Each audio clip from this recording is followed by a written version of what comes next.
Howdy, life science.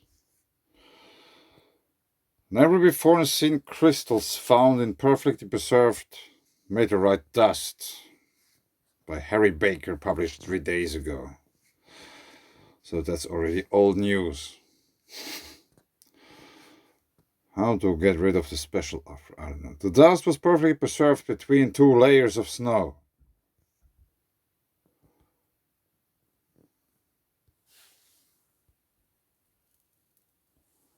A close-up image of one of the new crystals taken using an electron microscope.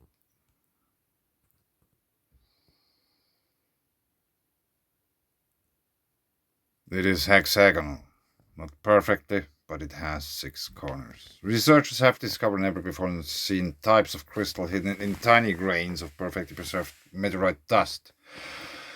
The dust was left behind by a massive space rock that exploded over Chelyabinsk, Russia, 9 years ago. On February 15, 2013, an asteroid measuring 59 feet 18 meters across and weighing 12.125 tons, 11,000 metric tons, entered Earth's atmosphere around 41.6 miles per hour, 41,600 miles per hour, 60,950 kilometers per hour. Fortunately, the meteor exploded around 14.5 miles, 23.3 kilometers above the city of Chelyabinsk in southern Russia, showering the surrounding area in tiny meteorites and avoiding a colossal single collision with the surface, because it's a different electrically charged body, so Earth's electric circuits and magnetic field just overpowered it, so that's why it exploded. Experts at the time described the event as a major wake-up call to the dangerous asteroids posed to the planet. The Chelyabinsk meteor explosion was the largest of its kind to occur in Earth's atmosphere since the 1908 Tunguska event. It exploded with a force of 30 times greater than the atomic bomb that rocked Hiroshima, according to NASA. Video footage of the event showed a space rock burning up in a flash of light that was briefly brighter than the sun, before creating powerful sonic boom that broke glass, damaged buildings, and injured around 1,200 people in the city below. According to Life Science sister site Spacecom. A powerful sonic boom that broke glass, damaged buildings, and injured around 1,200 people. Just the boom.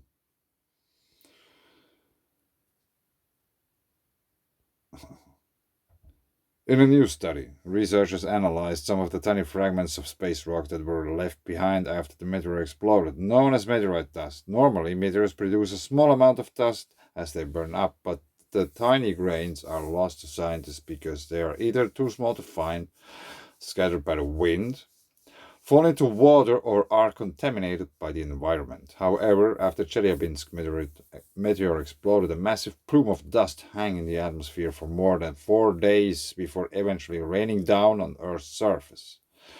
According to NASA, why don't the Russians say anything to that? According to NASA, and luckily layers of snow that fell shortly before and after the event trapped and preserved some dust samples until scientists could recover them shortly after.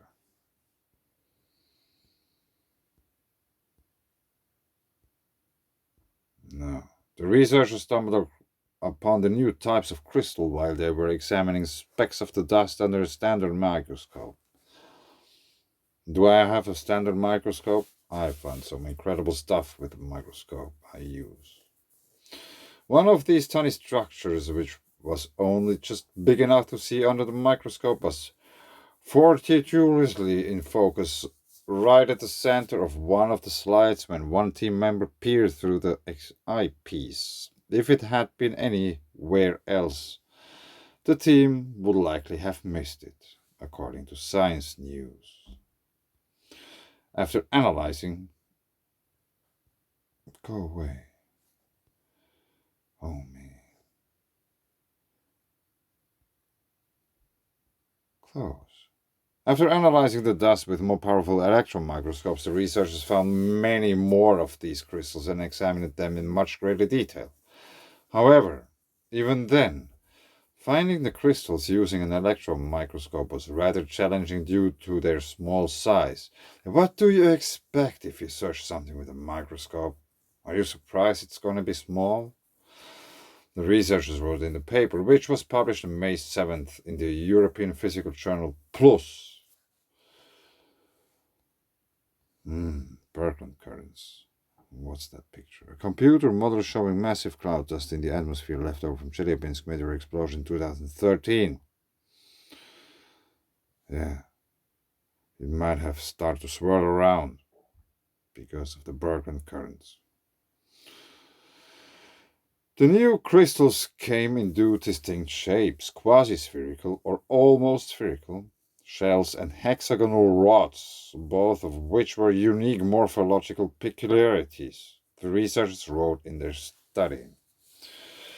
Further analysis using X-rays revealed that the crystals were made of layers of graphite, a form of carbon made from overlapping sheets of atoms commonly used in pencils. So there must be pencils out there in space. Surrounding a central nanocluster at the heart of the crystal. The researchers proposed that the most likely candidates for these nanoclusters are Buckminster fullerenes C60, a cage-like ball of carbon atoms, or polyhexacyclooctanein C18H12, of course, a molecule made from carbon and hydrogen, where we find very much at the sun, for example. This team suspects that the crystals formed in the high temperature and high pressure conditions created by the meteor breaking apart. Although the exact mechanism is still unclear. In the future, the scientists hope to track down other samples of meteorite dust from other space rocks to see if these crystals are a common byproduct of meteor breakups or are unique to the Chelyabinsk meteor explosion.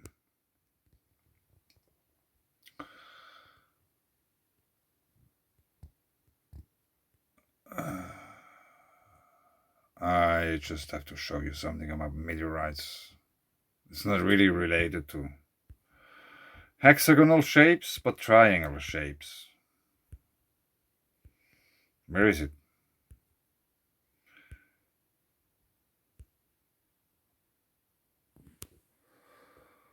They are looking really interesting.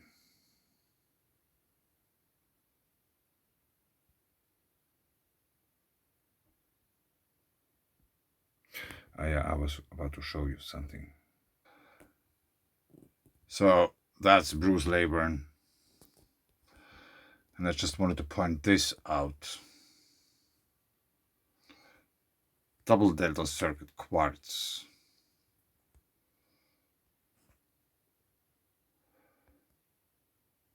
Which somehow reminds me of this one. But let's give Bruce a quick word. And I recommend you watch the whole video. I will put a link below to that, of course. So we got the fire element here, the three-sided pyramid. Over here, put that in a sphere. And what you see is that one point easily hits the top of the sphere. These other points also hit the circle down here, but there's this large gap. If you put two tetrahedrons in there and invert one, then you have what I consider Y circuits at all the points. But if you look at the common quartz crystal, and this one is faceted, you see the facets, so they've shaved this off a bit, but you can see these pronounced deltas inside the quartz crystal. So I will leave it here. Thank you, and thank you, Bruce. Bye.